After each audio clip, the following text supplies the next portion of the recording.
And we're back. Been starting to clean a little bit as we go. Got a bit more to do. That used to be yellow. I was hoping to just use 409, but you can't get anything at the bloody grocery stores, so interior detailer it is. Got the rest of the wires run up here. Got my blue wire for the signal to the amps to turn on. Got the rear and front preamps that are going to go over to the amp. Got all the speaker wires connected to their harnesses. Got the preamps connected to that harness. Haven't dealt with the sub yet, but as you can see the big honking red wire, we got that run all the way around the back, down through here, up through the front, up through there. Was able to drill a nice hole in the side with my right angle drill. And these babies, I never thought I'd use these as much as I do. These are fantastic for sheet metal. I use it all the time, and I use this thing a lot more than I thought too. And then these stubby drill bits, which I used originally on the exhaust manifold bolt that I had to drill out on the Dodge, or the Ram, whatever. They are fantastic for getting into tight spots like this. Up underneath here, where we go through here, I'm going to put a little bit more protection on these wires. This is actually my CB power wire, and this is going to be the radio power wire. Not too pretty, but it's connected up under here where we've had the positive from the new wiring harness. I'm going to just put the fuse up here, run it around, back down. It's not terribly pretty, but it'll be out of the way, and I can always move it if I need to get to the battery. So that's my plan. That's going to be about a 50 amp fuse, I think, there, which should be more than plenty to protect that wire. And now I'm going to start putting this panel back in here, and then this upper panel, because I'm pretty much done with running all the wires. The grounds are going to connect over there to the frame, and so that's not a big deal. And so we're going to start putting this panel back in. First thing you got to do,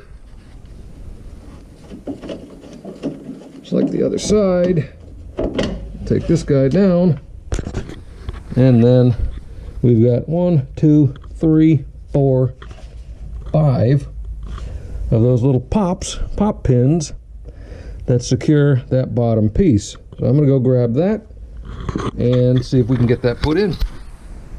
Similarly to the one on the other side, you got to pull up that, and then it goes through the seat belt, and you got your slot that the seat belt goes through, and goes around that side of the seat belt, and there are a couple of pins and clips that fit into a couple of holes down here. You can get it around the seat belt.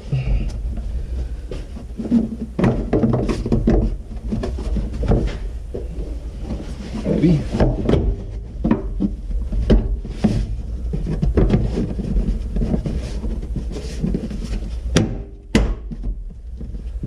She goes in like that, and then that'll go back over it. Molding installation tool. And then you put all of these little guys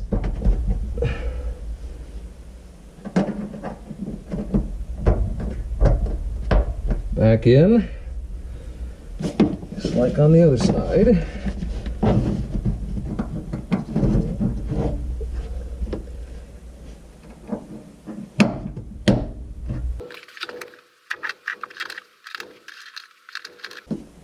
I don't like that, how that one fits.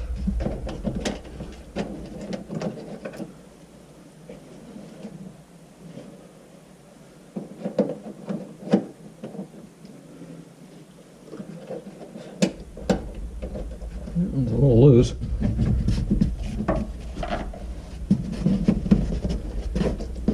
And that goes on like that. And I have an extra one. Maybe it goes in the top. I think it does. It's probably going to go in the top piece right up here. So be right back with that one. I realize this is backlit pretty badly, but it is what it is. Similarly to that one, we've got pins and clips, and these supposed to go in here and here. And they're fairly straight. This one you have to pull this just about completely off.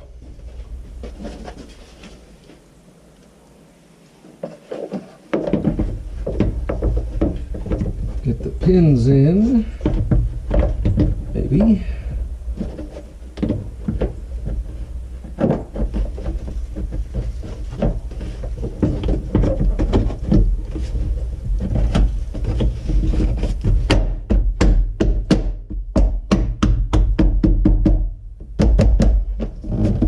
Yep, and that's where that other one goes. Right here.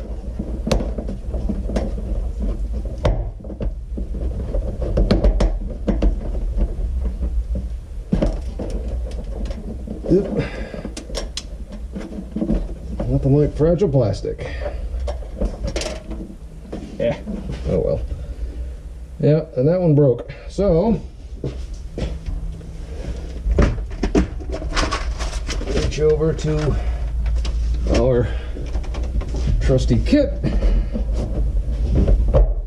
and get that one in. Just like that. Now the molding is completely fallen off the car.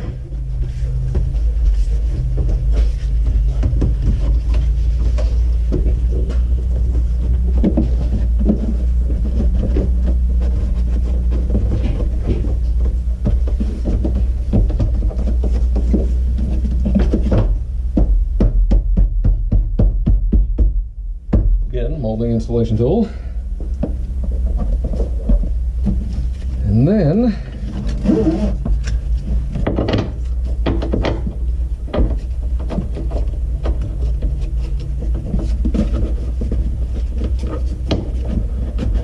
reinstall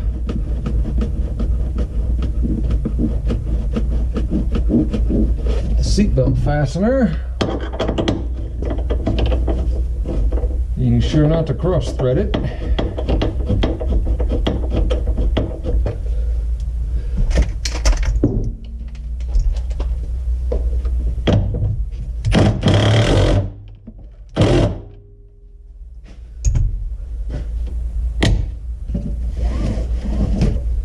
Done.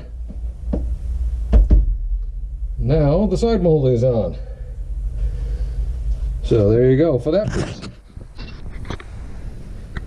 So now that that's back in place, get the broken junk out of the way. The next thing that goes on is the seat back, which is actually pretty simple. It's got 3 hangers here, here, and over there, and a couple of bolts that go here and all the way on the other side. And that's it. So you just got to slide that piece in there, set it down, and bolt it in down there. It's pretty good. Not too bad, really. So I'm going to clean that up and put that in next, because I need that in so I can figure out where I'm going to mount the power junction point, I guess you'll call it, for the amps. So there we go. So on the back side, you've got these wire things with the felt on them. That's what clips into here, here, and over there. So we're going to try to do this with one person. It would probably be easier if you had somebody on the other side.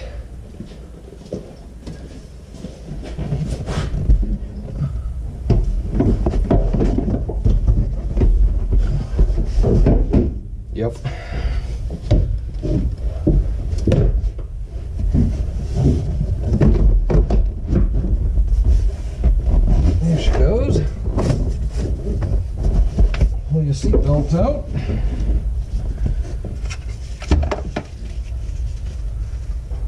run this one through its hook.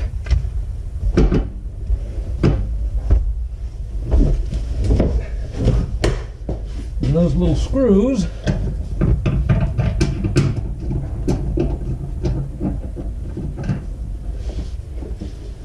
go down there. And over here.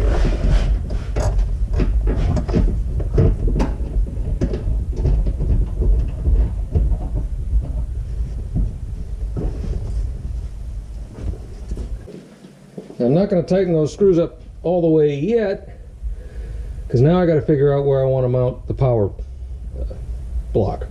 So we're getting there. It's starting to look like a truck again. Alright, so now she's in. Got the bus mounted. Got the power wire run over to where it's going to hook up. Got the ground wire run over back to here where it's going to hook. And that's going to be the sub ground, or the sub power wire. I'll run the sub ground back over to the same spot as the amp ground. And there you go. Got the bolts tight. She's not going anywhere. So we're going to keep on trying to hook up some wires, see what we can come up with.